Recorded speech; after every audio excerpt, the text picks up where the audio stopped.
Hi and welcome to Cakes and Conversations, and today we're going to learn how to make ras malai. Not the typical traditional one, but the easy ras malai, that is the ricotta ras malai, with a very few ingredients. If you see, I don't have too much here. We have a cupcake pan, which is a mini cupcake pan, because I feel the sizes that come out from this particular cupcake pan is much near or realistic to a ras malai piece. If I go with a standard muffin pan or a cupcake pan, the ras malai pieces will be big. Okay, then I have a mini whisk, I have spoon, I have milk powder, which is 1 tablespoon milk powder, 2 tablespoons of sugar, just granulated sugar, and I have ricotta cheese. Okay, now this is 250 grams. I'm not using the full batch. This 1 tablespoon and 2 tablespoon is according to half of the ricotta cheese, which is 125 grams. So I'm just going to weigh that. You just need to put everything in one bowl. So I have milk powder. Now I'm just opening the ricotta cheese.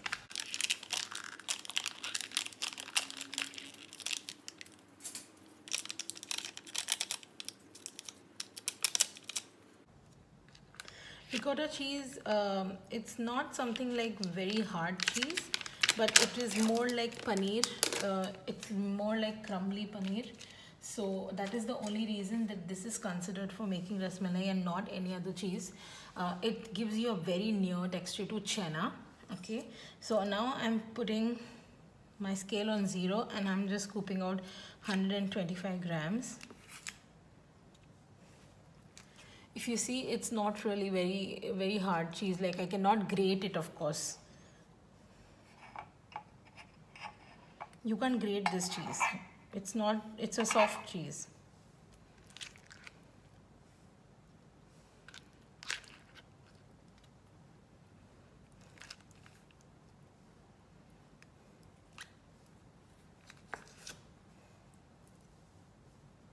So I'm there, 125 grams. 125 grams gives you 6 ras malais. If you want 12, the whole pan, you can go ahead and use the full tin or full box. Okay, then you just have to simply put the sugars in it.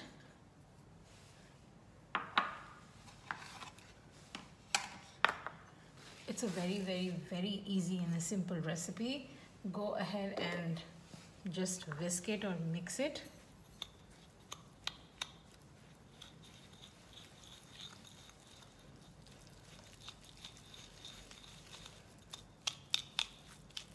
No need for any electric beater or anything. You can just do it by hand. The sugars will dissolve and add moisture to it, add water to it, so that it's easy to whisk. Whisk it to a smooth paste.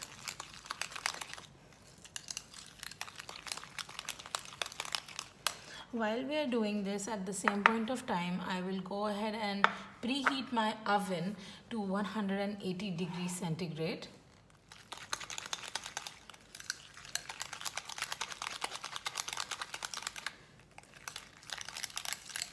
When you feel that all the ingredients have incorporated and it is a very smooth mixture, it will be like this and not very liquidy, but if you see, it's quite smooth. Okay, it's that when you will scoop it out into your cupcake.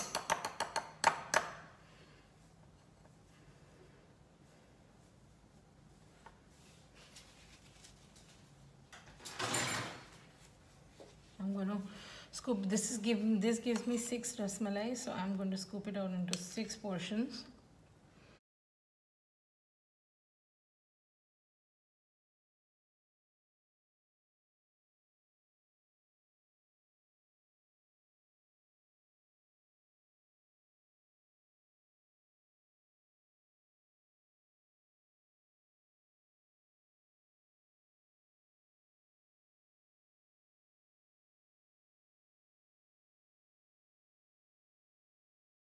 Just tap them a little,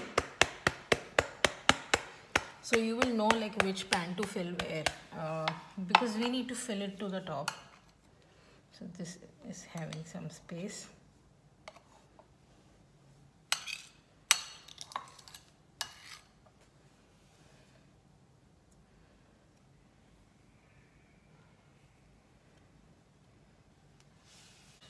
Okay, let's move this aside.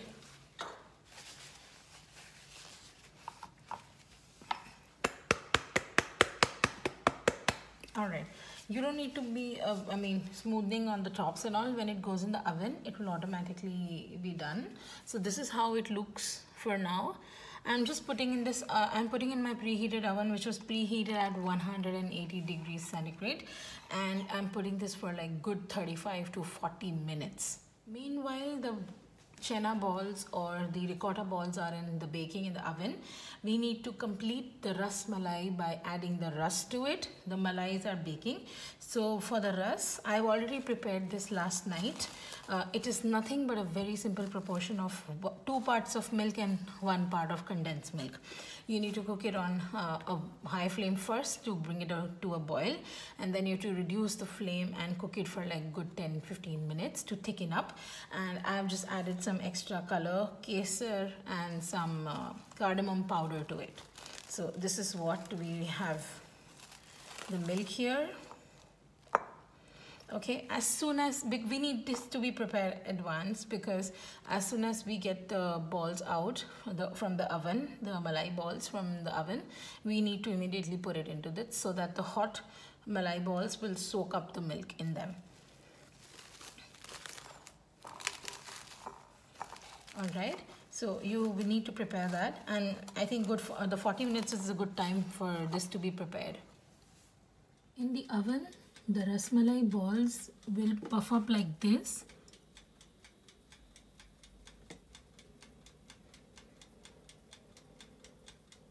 Which is great, but that means they're gonna be very spongy. So continue with the baking for 35 to 40 minutes, and then I will show you what needs to be done. After baking, the malai balls would look like this. This is for like around 35 minutes. If you go for just 30 minutes, the caramelization would not come. Okay, they have turned a little brown because of the caramelization, but that's completely okay. It doesn't change the taste. In fact, it just shows like it's a baked version that way. Now, immediately you will put the balls in this. Since this is an already non-stick pan, it would easily come off.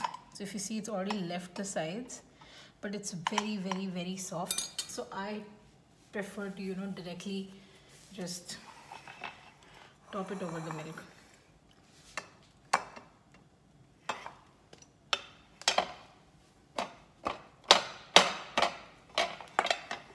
And it will come out.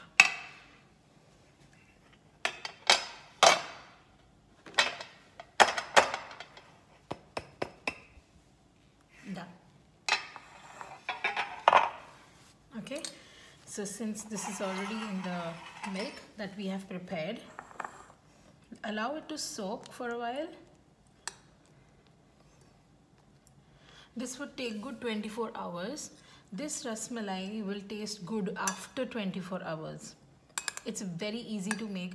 It hardly, preparing the balls and the milk itself, the whole process took only around 1 hour or even less than 1 hour. So you need to prepare this a day advance because they will taste the next day. The milk has to be soaked in the balls. I'll show you how it looks. I have made a small batch 2 days back, so I'll just show you how it looks. Let's just cover this and you can keep it in the fridge. I'm going to keep it after some time because this is hot temperature. So when it cools down a little bit, I will keep it in the fridge. Okay, I'll show you. I have prepared a small little batch 2 days prior, and I'll show you how it looks like. When the malai balls completely soak up the milk, and this is how it looks. This was baked for 27 minutes only. That's why it's not caramelized. It's completely white. And if you see, that's the sponge inside.